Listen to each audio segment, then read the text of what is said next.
In the councils of government, we must guard against the acquisition of unwarranted influence, whether sought or unsought, by the military-industrial complex. That the only thing we have to fear is fear itself. I have a dream today. Your body went to sleep, but your mind is still caught up in a warfare. Your mind is the battleground. It's psychological warfare. With AJ Norton. Hello, everybody. Happy days, happy nights. Hope you're doing good wherever my millions of fans are listening to this podcast. Hope you're having a great day. I wanted to talk today about a president who I find fascinating and a figure, maybe the last Republican I would have voted for. Hint, hint, if you're knowing who I'm voting for, who I'm talking about today, and that is Dwight D. Eisenhower. He was the president from 1952 to 1960. He was after Truman and before JFK, and he did a lot. He was a very interesting president. He oversaw a lot of things I don't think a lot of people know about, but he's also very famous for a warning that I did not learn about in school, but a warning that was very prescient at the time, and I would have loved to have gotten someone on this podcast who was old enough to remember this warning and to talk about what they thought at the current time when that happened. Also, I'd love to interview someone who was alive when the atomic bomb was dropped. But you have to be old for that. Donald Trump was born the day after the atomic bombs were dropped, I believe. So you have to be, you'd have to be 70 to be alive, technically, 71, 72, and then, well, now 71, and then you would have to be, let's just throw it, 75 plus to remember. Possibly, I'd probably put it around 77, 6 years old, to at least remember it. But that's Dwight D. Eisenhower for you guys. And I'm going to lower the volume there so we get a better recording. I'm going to live record this. I'm not going to do any of this in post-production, folks. So we're going to be doing a talkathon today. And I've got some notes here about Eisenhower. We're going to read it. I'm going to riff-raff with myself, and I'm going to yodel for a while. On the domestic front, Eisenhower was a moderate conservative who continued New Deal agencies and expanded Social Security. So it seems like, I'm only 24, guys, politics back then, they at least respected the past administration's goals and successes. They wouldn't come in and tear down everything the last president had done just because, they ran on it or they thought it was a good thing to do. They truly, in my mind, put country before party, which is not the case anymore, i.e. Republican tax bill, i.e. the National Defense Authorization Act by Obama. It's a bipartisan effort to not give a shit about the people. Okay? So he respected the New Deal expansion, or the New Deal, between Franklin Delano Roosevelt and Truman. He also covertly opposed Joseph McCartney and contributed to the end of McCarthyism by openly invoking executive privilege. Eisenhower signed the Civil Rights Act of 1957 and sent Army troops to enforce federal court orders that integrated schools in Little Rock, Arkansas. Don't send too much praise onto him, though. I'll get to him later on his social issues. His largest program was the interstate highway system. See, a Republican did an infrastructure bill. I really wish someone would do that. I wish anyone would do an infrastructure bill, but he's the reason we have highways. He promoted the establishment of a strong science education via the National Defense Education Act. Eisenhower's two terms saw widespread economic prosperity except for a minor recession in 1958. In his farewell address to the nation, Eisenhower expressed his concerns about the dangers of massive military spending, particularly deficit spending and government contracts to private military manufacturers. He was voted Gallup's most admired man at 12 times and also achieved widespread popular esteem in and out of office. Since the late 20th century, consensus among Western scholars has consistently held Eisenhower as one of the greatest U.S. presidents.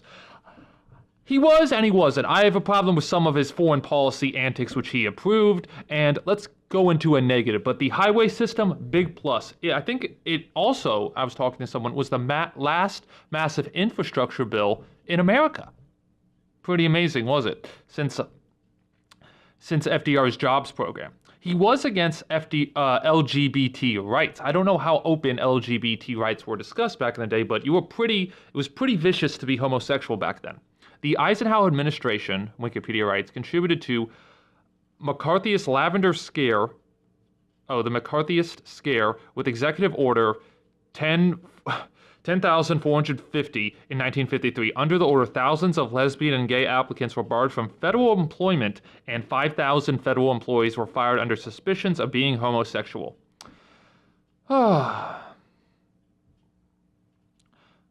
So he's saying that they would use McCarthyism to fuse with LGBTQ rights. I don't know what does Q mean queer? I don't even know what that means. Don't you love a podcast when the guy doesn't know what they're talking about? No, guys, seriously, we've got a fun podcast in you. We got some fun clips. I'm going to play some. I'm going to talk about that term that he uses at the end of the term he uses at the end of his presidential term and talks about the military. It's said here that he adhered to a political philosophy of dynamic conservatism, a self-described progressive conservative. Ooh, two words together. Who used terms like progressive, moderate, and dynamic conservatism to describe his approach. He continued all the major New Deal programs still in operation, especially Social Security. He expanded his program and rolled them into a new cabinet-level agency. So the Republican helped the Democratic programs. Who knew? He extended benefits to an additional 10 million workers. He implemented integration in the armed services in 2 years, which had not been completed under Truman. Okay, and that's pretty good. He was good pretty much on a lot of worker issues and some economic issues. I'd say he's solid. He was a pro-worker president. He expanded the New Deal, and he was good. He was good for the economy. Obviously, after the 50s, 60s, and 70s saw much prosperity for America, largely due to we were doing very well in manufacturing, and every country had been destroyed thanks to World War II, and the only thing that was destroyed in our country was Pearl Harbor. So it's a double hit. It's a double plus, a double positivo. But his foreign policy is very interesting, and I wanted to get into this. Nevertheless, the Cold War escalated during his presidency. When the Soviet Union successfully tested a hydrogen bomb in late November 1955, Eisenhower, against the advice of Dulles, decided to initiate a disarmament proposal to the Soviets. In an attempt to make their refusal more difficult, he proposed that both sides agree to dedicate fissionable material away from weapons toward peaceful uses such as power generation.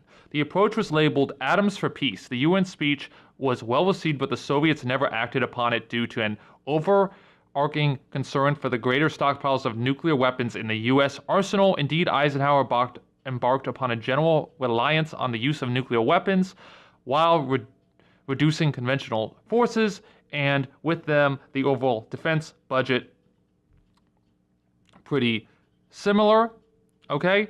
And that brings us to his first speech I'm going to play here. And it's a speech that he made in 1953 about the military budget. Every gun that is made, every warship launched, every rocket fired signifies, in the final sense, a theft from those who hunger and are not fed, those who are cold and are not clothed.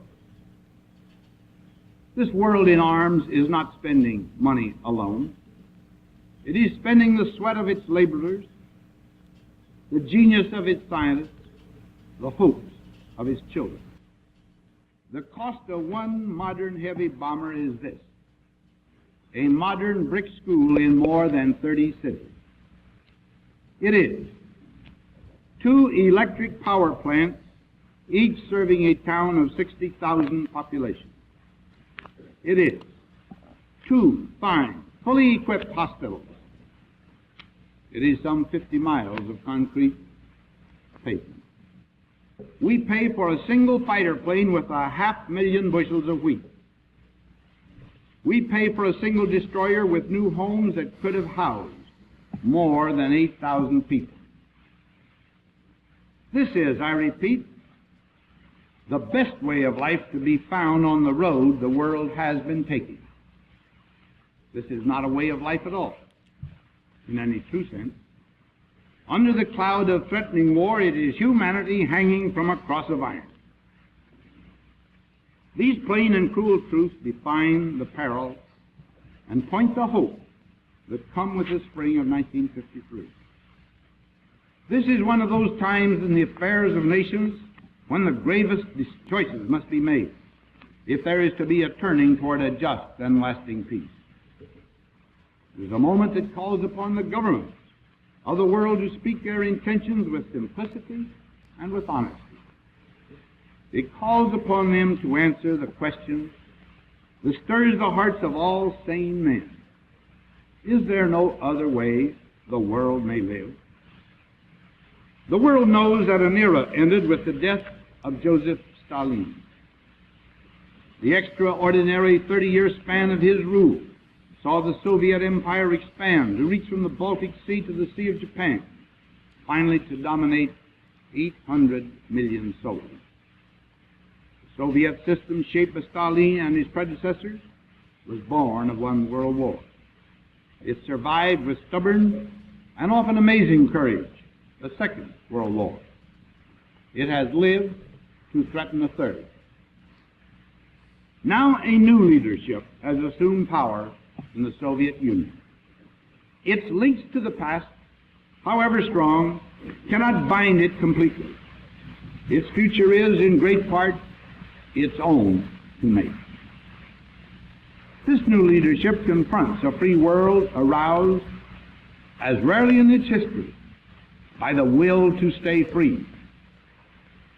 The free world knows, out of the bitter wisdom of experience, that vigilance and sacrifice are the price of liberty. What a prescient speaker we had back in the day. You know, I really respect his language, and I respect him a lot just because of how well I think presidents talked back then. I think back in the day, probably before Nixon, there was simply such reverence for the president. You know, he was the superhero you looked up to. Jack Kennedy, Eisenhower, Truman. I don't know about Hoover. He sent this country into Hoovervilles. But he was also president during a great time, the Roaring 20s. And I think that's always important to notice, is that these presidents were here during great times and bad times, but I think they were still very revered until Nixon. I think today presidents are really just a piñata at this point. Which piñata can you get the most goodies out of? If we can get a movement going, and I hope one day we can.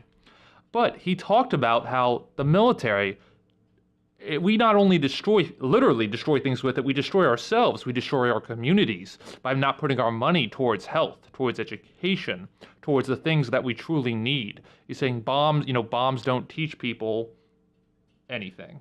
And I think that's such a good warning from him, is simply, what are we going to do with our lives, and what are we going to do with this system that we have created right now? And I always respected that greatly, in that he was able to communicate in great language that people understood, that the well-off-to-do man, the poor man understood if they ever wanted to listen to the president. And that's why I think there was so much adulation for the president back in the day. Now on to another one of Eisenhower's moves, which, again, he did a lot in foreign policy. This was, when the U.S. was almost at its peak. I would say its peak was just after World War II, but it's still, boasting at its global power and expanding onward, and it's showing its imperialist arm. And one of the ways it does that is with two countries in particular, which I want to make sure everyone knows, which is he does two big coups during his presidency, which are in, I'll let you take a guess, but they're in two countries. One is in Iran, and one is in Guatemala. I don't know if that means anything in Spanish. I don't think it does. There you go for your dumb comment for the day. And we'll start with Guatemala, and I'll play a little clip here. But just to set things up, the operation to overthrow the Guatemalan leader, I won't say his names, was Operation PB Success. It was authorized by Eisenhower in August 1953. The operation was granted a budget of $2.7 million for psychological warfare and political action. Had to get a name drop there. The total budget has been estimated $5 and $7 million, and the planning employed over 100 CIA agents. Okay? But let me play a clip here. 50s, the Guatemalans dared to challenge an American business that controlled much of its economy.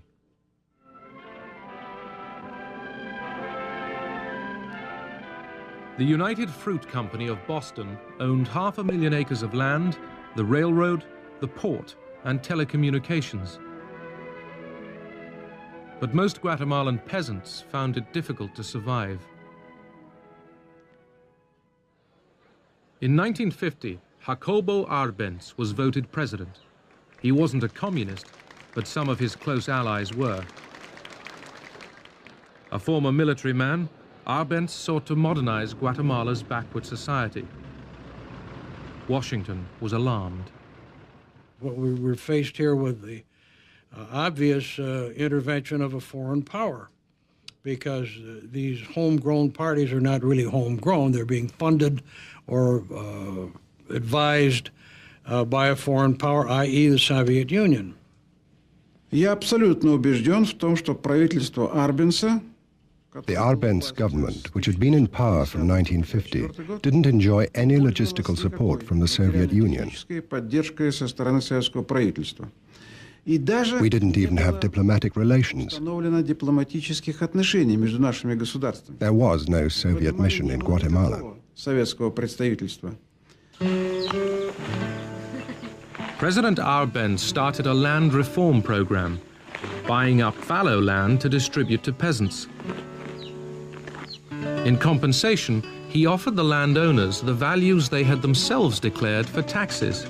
So very interesting, the U.S. government now admits that, or sorry, the USSR government at the time admits that there was no one in Guatemala, or they weren't interested in spreading the arm of communism around the world, because that's what we used to spread our imperialist arm, or, you know, the spread of capitalism, I think, was also fused with democracy, and the spread of capitalism, free markets, also equated the spread of democracy, and they used that for their imperialism in, you know, during the Cold War, which, if you're an imperialist, was a great move, and if you were an anti-imperialist, that was not your favorite thing to see. But they were interviewing a former USSR Soviet agent in that interview with that narration. United Fruit was offered just over $1 million for its land.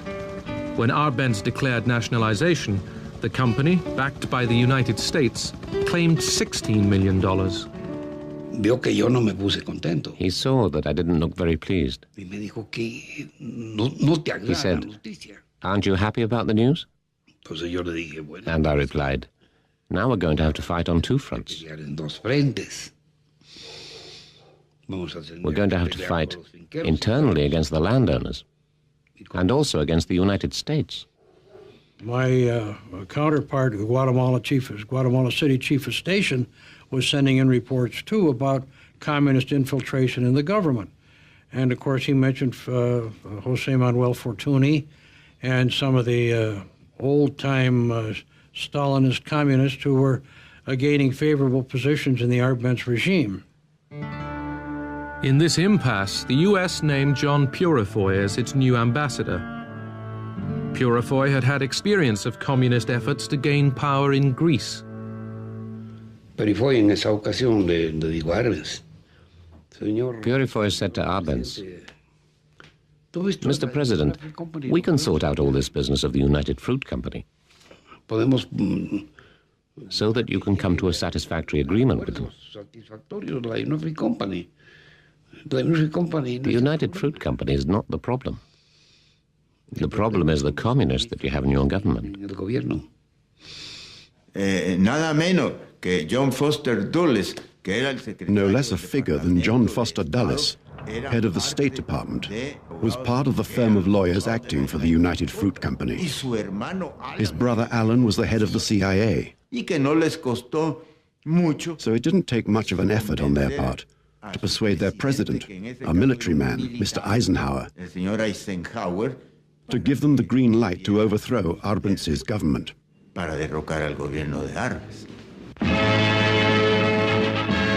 U.S. Secretary of State Dulles takes the rostrum to urge united action by the Americas to outlaw international communist intervention in the Western Hemisphere. This conference was shocked by the dastardly attack on members of the United States Congress by those who professed to be patriots. They may not themselves have been communists, but they had been subjected to the inflammatory influence of communism, which avowedly uses extreme nationalism as one of its tools. Arbenz once again put on his colonel's uniform as Guatemala prepared for war.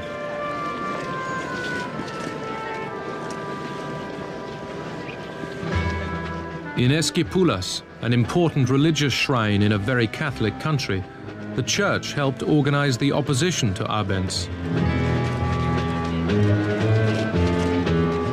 A CIA operation, codenamed PB Success, mobilized disaffected exiles and peasants into action. What we wanted to do was have a terror campaign to terrify Arbenz particularly, terrify his troops, much as the German Stuka bombers terrified the population of Holland, Belgium, and Poland at the onset of World War II, and just rendered everybody paralyzed. The UN met in emergency session. Guatemala City was strafed from the air. Rebels invaded from Honduras. The CIA spread panic.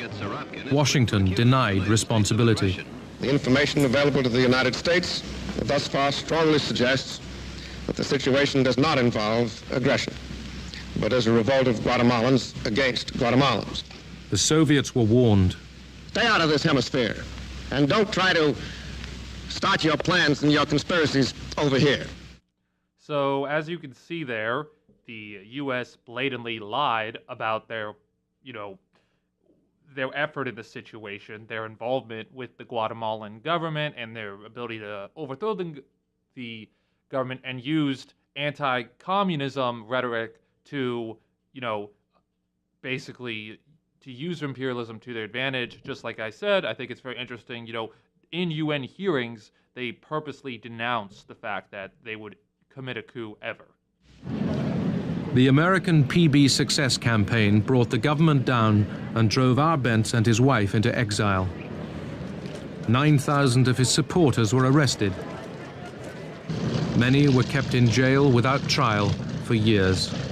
They even set up anti-communist committees where anyone could go and give the names of people who had been loyal to the revolution.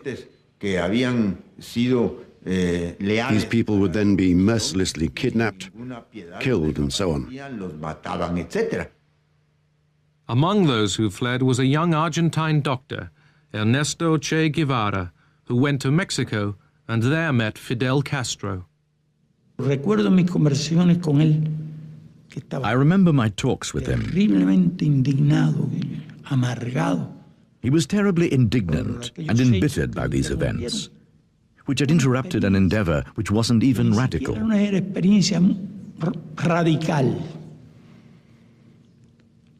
It was a relatively simple change, land reform, which was very just and necessary.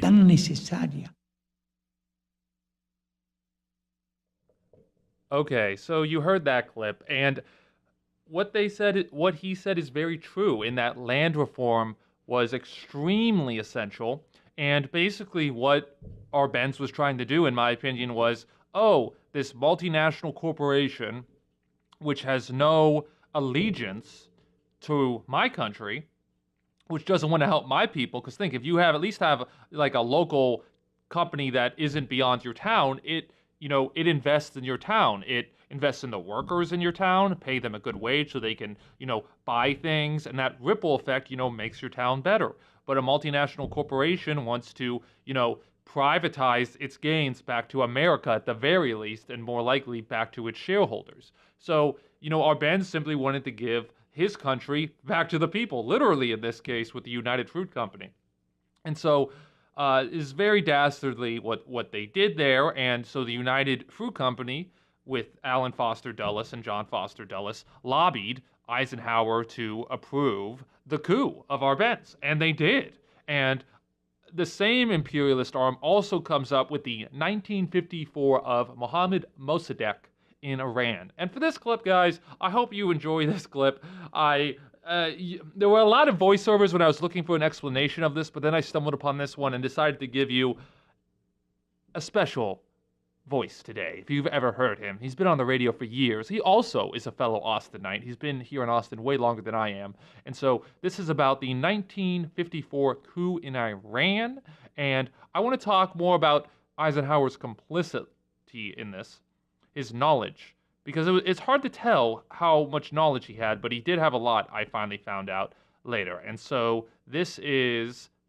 In 1953, the Central Intelligence Agency, working in tandem with MI6, overthrew the democratically elected leader of Iran, Dr. Mohammad Mossadegh. Mossadegh had been educated in the West, was pro-America, and had driven communist forces out of the north of his country shortly after being elected in 1951. Mossadegh then nationalized the oil fields and denied British Petroleum a monopoly. The CIA's own history department at CIA.gov details how U.S. and British intelligence agents carried out terror attacks and then subsequently blamed them on Mossadegh. In the late 1990s, large sections of Operation Ajax were declassified. The field commander of Operation Ajax was none other than the grandson of President Theodore Roosevelt, Kermit Roosevelt. Before his death in 2000, Roosevelt went public to the media, bragging about his patriotism in carrying out terror attacks in Iran and blaming it on the government. The provocations included propaganda, demonstrations, bribery, agents of influence, and false flag operations. They bombed the home of a prominent religious leader and blamed it on Mossadegh. They attacked mosques, machine gun crowds, and then handed out thousands of handbills claiming that Mossadegh had done it. The handbills read, "Up with Mossadegh, up with communism, down with Allah." Dr. Mohammad Mossadegh was incarcerated for the duration of his life. He fared better than many of his ministers who were executed just days after the successful coup for crimes that MI6 and CIA had committed.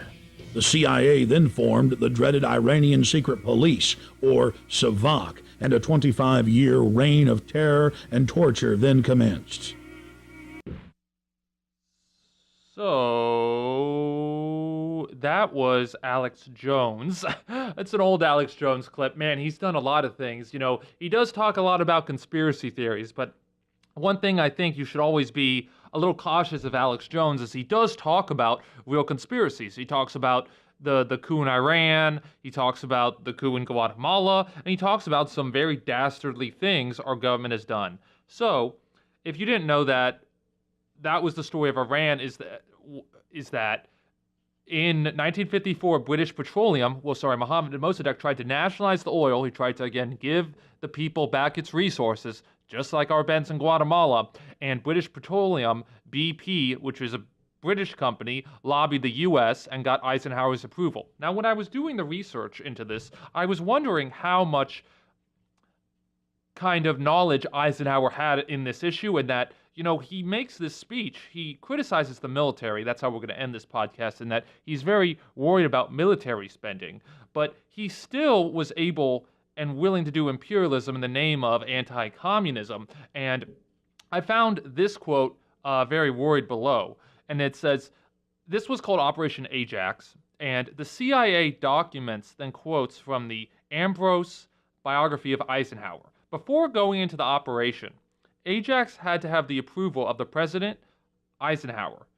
Participated in none of the meetings that set up Ajax. He received only oral reports on the plan, and he did not discuss it with his cabinet or the National Security Council. Established a pattern he would hold to throughout his presidency. He kept the distance and left no documents behind that could implicate the president to any projected coup. But in the privacy of the Oval Office over cocktails, he was kept informed by Foster Dulles, and he maintained a tight control over the activities of the CIA. So while he often would not get daily reports, he despised those, and generally wanted over-encompassing issues or plans communicated to him. And the CIA had just been started by Truman. It was only started in the 40s, by the way.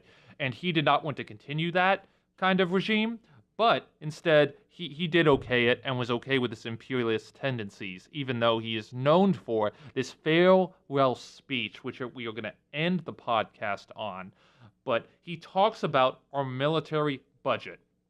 And I want to play another clip by Lawrence Wilkerson, who was the former chief of staff of the Secretary of State. And what he talks about is the U.S. military budget and what we should do about it and if we should be worried. Here we go. And I just want to pose this question to you. How much do you think the military budget is? When remember what Eisenhower said, when we can use that for schools, for roads, for education, for 40 million kids in poverty, for, all these issues, climate change, whatever the issue at the time is. And that's what, aggressive violence means. Violence means taking away peace in a way, I guess. It's some weird definition. I thought of philosophizing to you today, guys, so you guys can learn more. But I want to play this clip of what do you guys think the annual military budget is? And before I go into this, the military budget right now of 2015 was $600 billion with a B.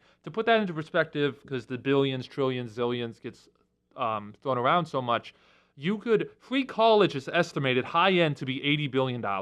So every year, 2015, the budget, 1 year was $600 billion. So that's free college for at least one sled of students, who want to go through 4 years, maybe even a master's if they do a 6 years master's. But let me play this clip by Assistant to Secretary of State Colin Powell. If you knew the truth, you'd understand. We spend more on national security than all the rest of the world combined. Not the next 14 nations or the next 10, all the rest of the world combined. By a large margin. You have to know where the budget is. It is not $600 billion for the Defense Department. It's $1.2 trillion for Homeland Security, the Defense Department, Veterans Affairs. The nuclear weapons are in the Department of Energy, not the Department of Defense. And the intelligence budget, which is now well over $100 billion a year. You, last fiscal year, spent $1.2 trillion of your tax dollars, more than all the rest of the world combined, on national security. Did you get national security? No. Well, yes, you did. Basically, but did you get it at a reasonable cost, including opportunity costs?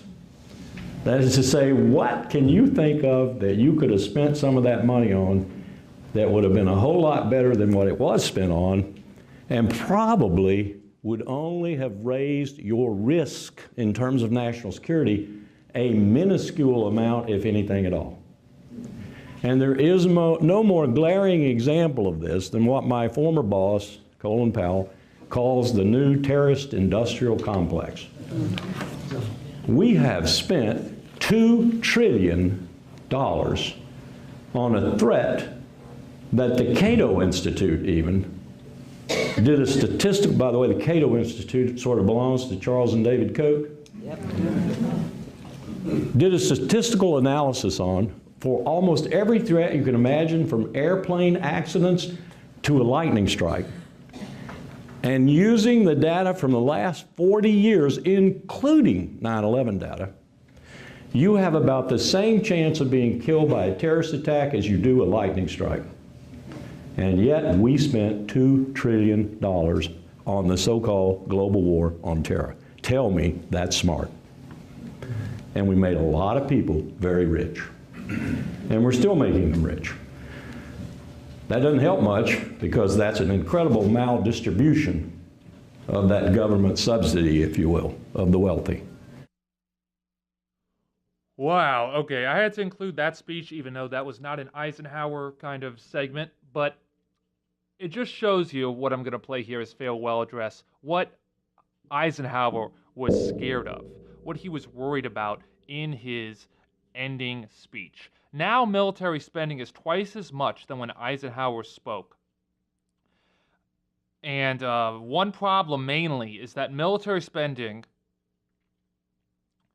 is waste that comes from poor cost estimation because the armed forces are seemingly unable to properly estimate costs, that it ends up wasting billions of dollars annually. So we don't even know if where the money's going really in some of these dark budgets, like he wrote about how there's basically another $600 billion unaccounted for that may go, CIA, dark money, private spending. And we don't even know that, and we spend more money than all countries combined, according to him, on defense. So we don't know where the secret money is going, and we make a lot of people very rich. We make Raytheon rich, Boeing rich, and war is a business. Peace is not a business. There is not money in peace, in making people healthy, and people being smart and educated, and rational human beings. You want to make people irrational and scared in a sad way so you can sell them stuff, right? And so they obey, essentially. It's easier to control people, I would argue, as well.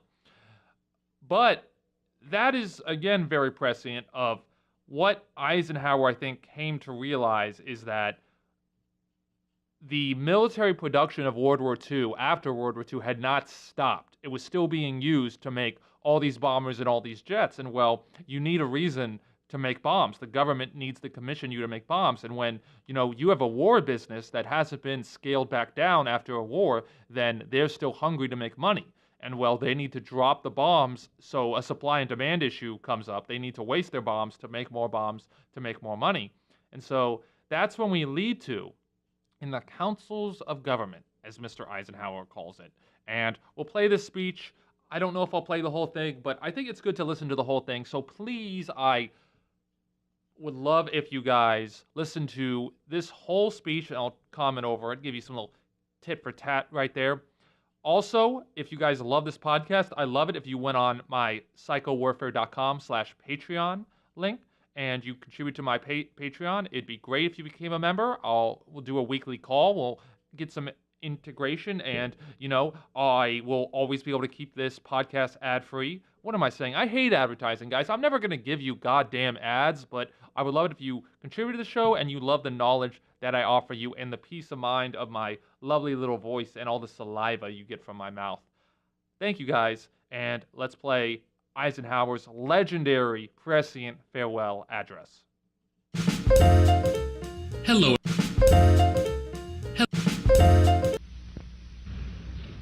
Good evening, my fellow Americans.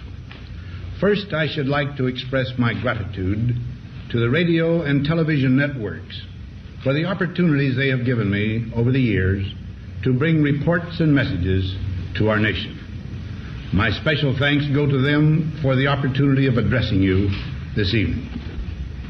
3 days from now, after half a century in the service of our country, I shall lay down the responsibilities of office as, in traditional and solemn ceremony, the authority of the presidency is vested in my successor. This evening I come to you with a message of leave-taking and farewell, and to share a few final thoughts with you, my countrymen. Like every other citizen, I wish the new president and all who will labor with him Godspeed. I pray that the coming years will be blessed with peace and prosperity for all. Our people expect their president and the Congress to find essential agreement on issues of great moment, the wise resolution of which will better shape the future of the nation.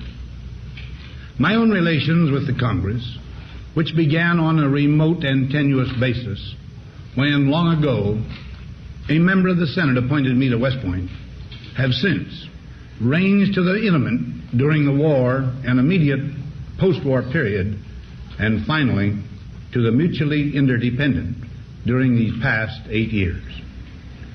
In this final relationship, the Congress and the administration have, on most vital issues, cooperated well to serve the nation good rather than mere partisanship, and so have assured that the business of the nation should go forward. So my official relationship with the Congress ends in a feeling, on my part, of gratitude that we have been able to do so much together.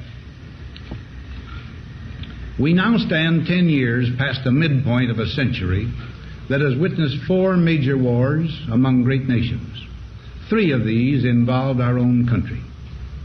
Despite these holocausts, America is today the strongest, the most influential, and most productive nation in the world.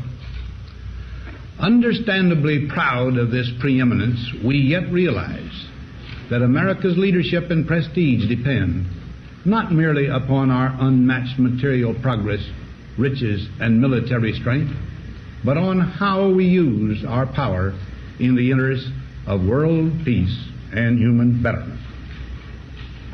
Throughout America's adventure in free government, our basic purposes have been to keep the peace, to foster progress in human achievement, and to enhance liberty, dignity, and integrity among peoples and among nations.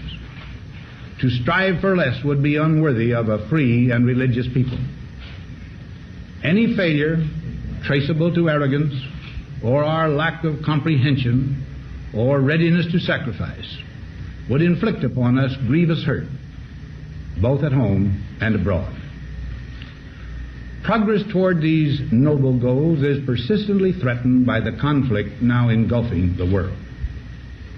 It commands our whole attention, absorbs our very beings.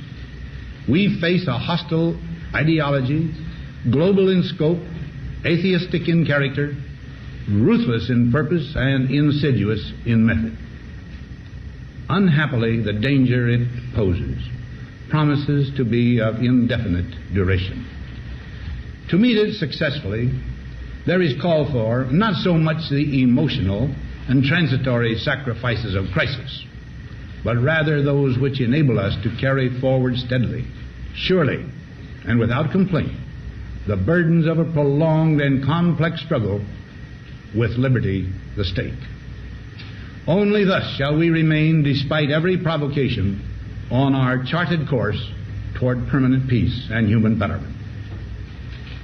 Crises there will continue to be.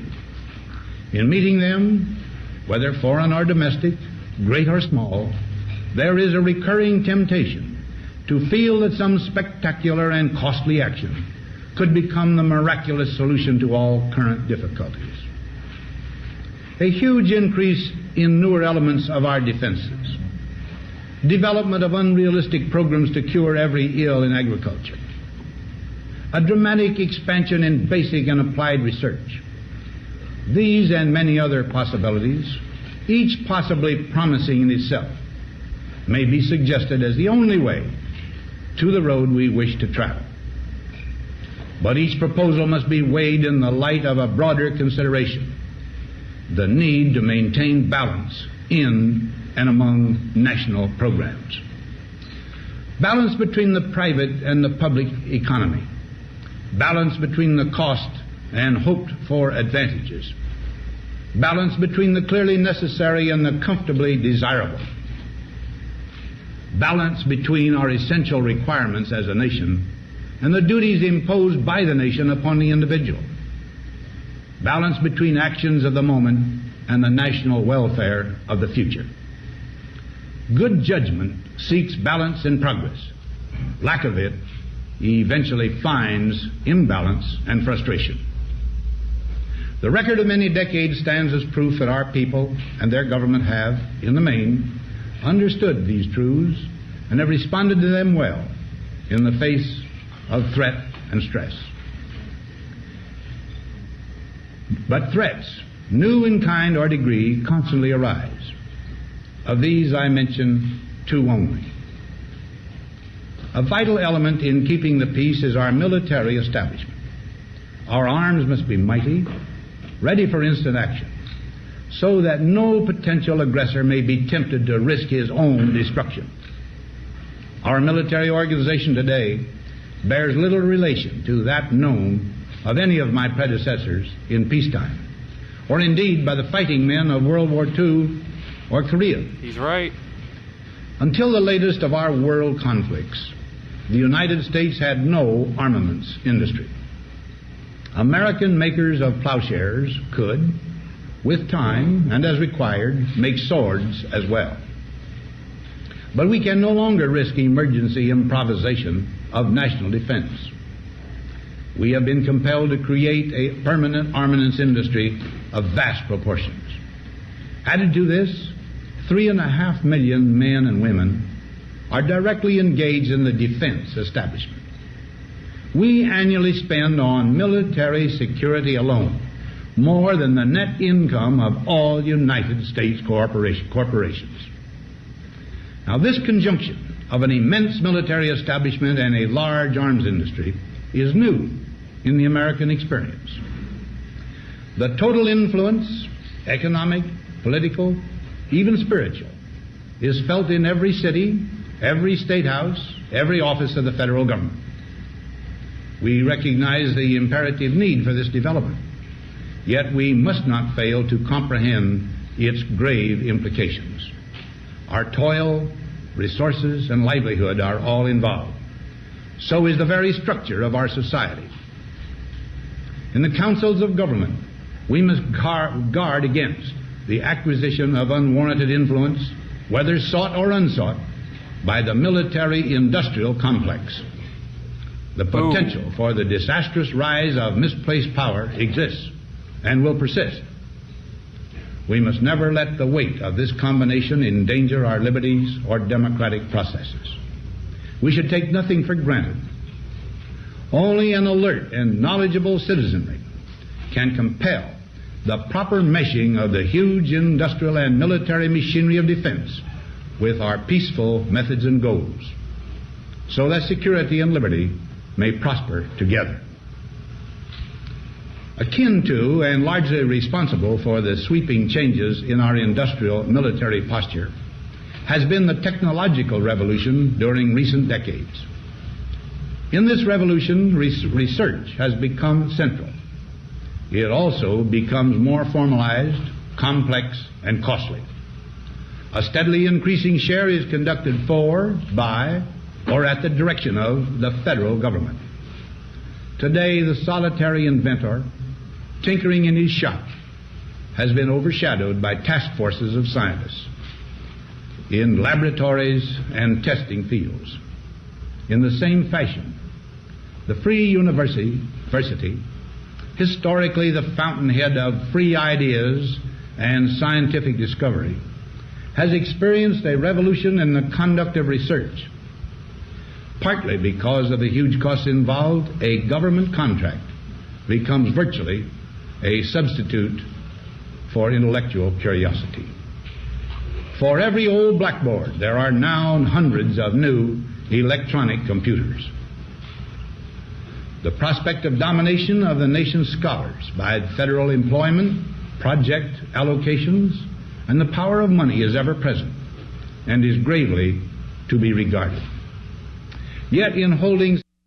He's talking about, sorry to interrupt, he's talking about how imperialism is using technology to fuel its own needs instead of the needs of the people, essentially. Sheldon Woolen talks about it in his book, Managed Democracy. If you haven't seen that podcast, I would love it if you listen to it. Obviously, useless plug, but he's talking about how technology also has a moral responsibility. Back to Eisenhower. Scientific research and discovery in respect, as we should, we must also be alert to the equal and opposite danger that public policy could itself become the captive of a scientific, technological elite. It is the task of statesmanship to mold, to balance, and to integrate these and other forces, new and old, within the principles of our democratic system, ever aiming toward the supreme goals of our free society. Another factor in maintaining balance involves the element of time. As we peer into society's future, we, you and I, and our government must avoid the impulse to live only for today, plundering for our own ease and convenience the precious resources of tomorrow. We cannot mortgage the material assets of our grandchildren without risking the loss also of their political and spiritual heritage. We want democracy to survive for all generations to come, not to become the insolvent phantom of tomorrow. During the long lane of the history yet to be written, America knows that this world of ours, ever growing smaller, must avoid becoming a community of dreadful fear and hate, and be instead a proud confederation of mutual trust and respect. Such a confederation must be one of equals. The weakest must come to the conference table with the same confidence as do we, protected as we are by our moral, economic. I know there's huge hypocrisy here in that Eisenhower overthrew two governments and he talks about being, the people of peace. But if he were alive today, I think he'd even turn over in his grave with, the war on a tactic, that is the war on terrorism, and basically the hatred fumed out of, and rhetoric fumed out of Donald Trump's mouth. Don't you just wish you at least had leaders who talked like this, talked in the language of what I believe the people? And military strength. That table, though scarred by many past frustrations, cannot be abandoned for the certainty agony of disarmament of the battlefield. Disarmament with mutual honor and confidence is a continuing imperative. Together we must learn how to compose differences, not with arms, but with intellect and decent purpose.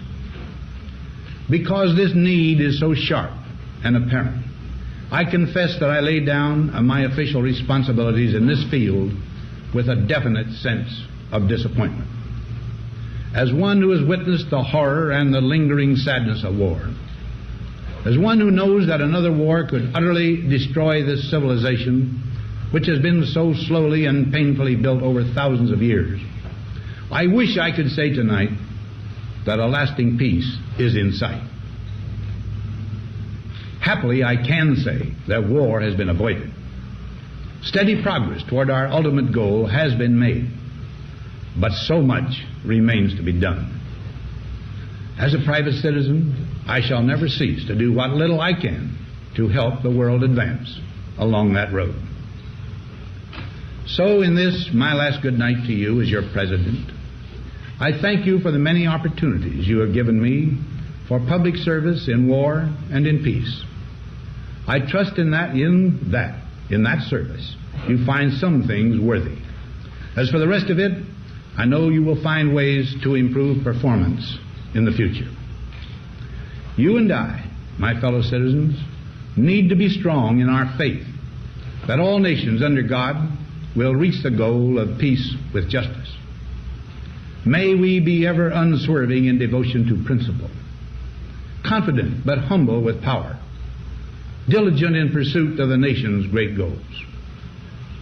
To all the peoples of the world, I once more give expression to America's prayerful and continuing aspiration. We pray that peoples of all faiths, all races, all nations may have their great human needs satisfied, that those now denied opportunity shall come to enjoy it to the full, that all who yearn for freedom may experience its spiritual blessings. Those who have freedom will understand also its heavy responsibility, that all who are insensitive to the needs of others will learn charity, and that the scourges of poverty, disease, and ignorance will be made disappear from the earth, and that in the goodness of time all peoples will come to live together in a peace guaranteed by the binding force of mutual respect and love. Now, on Friday noon, I am to become a private citizen. I am proud to do so. I look forward to it. Thank you, and good night.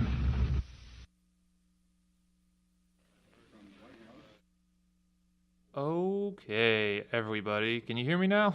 I hope you guys enjoyed that. That was a really good talk. That was one of my favorite talks, in which I thought the whole speech was good, how he characterized, a vision for society. I think we get stuck in the present so much that, we need to look at the past to understand the present and the future, and he actually at least gives out a future which could be more peaceful and devoid of communism.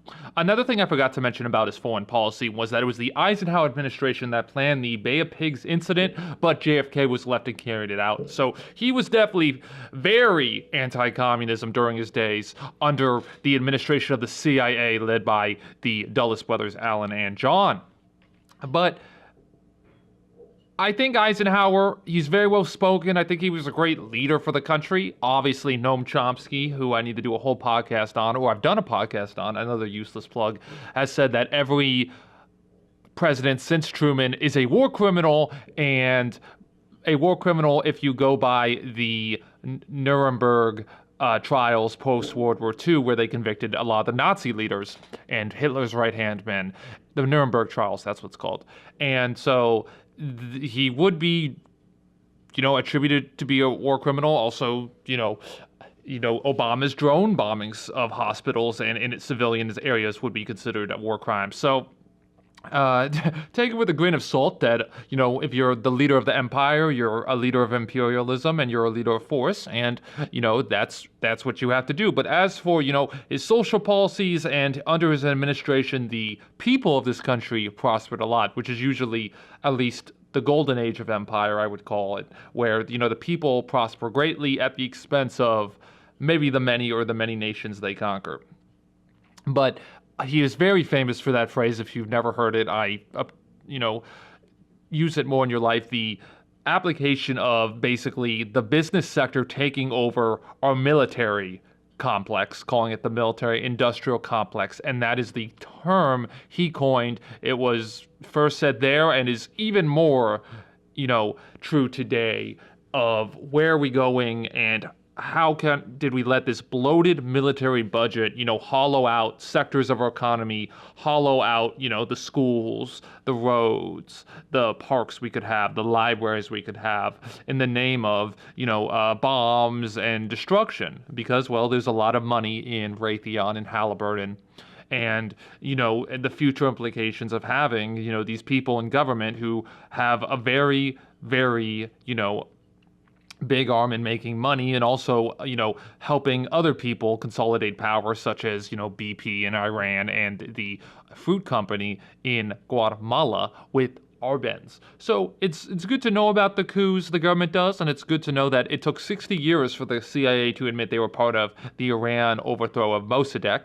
But it's not, in a way, I guess before then, it was a little bit of a conspiracy to say so, but it just shows you that, we did use our imperialist ways in the name of anti-communism for a very long time, and we committed many war atrocities and, splattered many countries along the way if they ever stopped, if they ever were anti-capitalist in a way. They were branded as communist. I see it more as maybe not totally in talks with Russia, as in the case with Guatemala, but simply they wanted to relocate, share the wealth of the country with their people, and that can obviously be branded as communist, as it is a distribution of wealth from some private hands.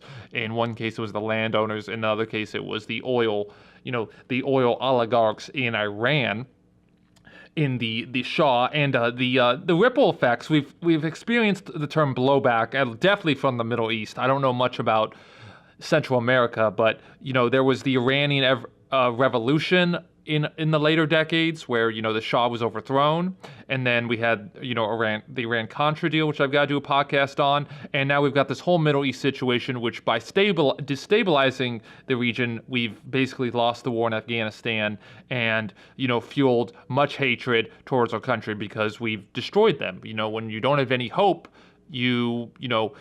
anything that enrages you or gives you a meaning, I think you'll take an oath for, and that's where ISIL, and Al-Qaeda fit in, is that they are simply responding to our own aggression against them. They would not exist, really, if it wasn't for us.